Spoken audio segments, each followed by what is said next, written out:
it's Emily from Hopscotch Interactive, and I'm down here in Half Moon Bay today for a demo and getting to see my friend Sara Nozkova again from FLOX. Welcome. Thank you for having me. Yeah, I'm so glad that you're here. Thanks for the invite. And tell me, what did we do today? Because from my perspective, it was like this incredible demo. We had all these people from all the different airports in the Bay Area. But for you, was this your first big demo in California like this? Like, tell me about it. Yeah, so this was a huge day for us because it was a demo for the different airport representatives in the Bay Area. But we've done this before. We've held a lot of different demonstrations back in Sweden and in Europe.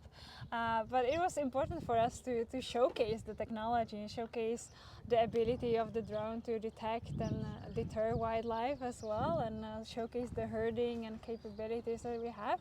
So yeah, it's been fun. I'm so glad that you came, and you came back, because when I met you last time I didn't get to see the demo, but that was the other thing that was really epic about today, was getting to see from the dock station the drone take off and to run its run its course, and then actually identify and go after a animal to herd. And I was really also proud of all of the Bay Area representatives that were here to come and inquire about the technology, to see it demonstrated live, and then to think and even ask critical questions about, like, what is this really like when we use this, and how do we deploy it? How do we get the approvals to use this from the FAA? Like, what would it take for us to implement something like this? Yeah, so it's always a partnership with the airports that we work with. Every airport has different needs. They have different wildlife species, different problems.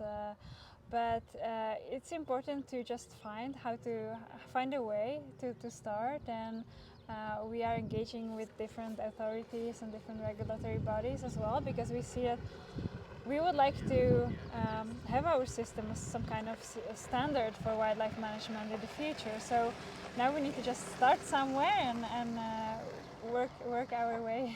I know. Well, you and the team, I think you had a great start today. Obviously, some of the residents from Half Moon Bay came out. They were inquiring. Somebody asked about, can we use this at the dump to get seagulls, instead of these crazy loud booms that happen in the middle of the summer that drives everybody crazy.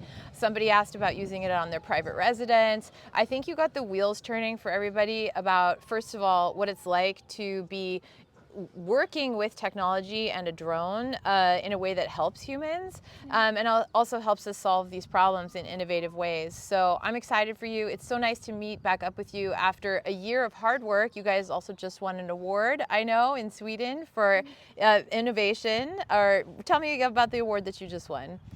Yes, I was named the Female Founder of the Year in Sweden. Female Founder of the Year in Sweden. So she's the Female Founder of the Year in Sweden. So it's a huge honor to have you here. It's incredible. I'm definitely excited to have you come back and to show us what you've been working on. Your team is great, and I think everybody's just ready to figure out, how do we make this work for everybody and for wildlife. So thank you, Sara. Thanks, everybody.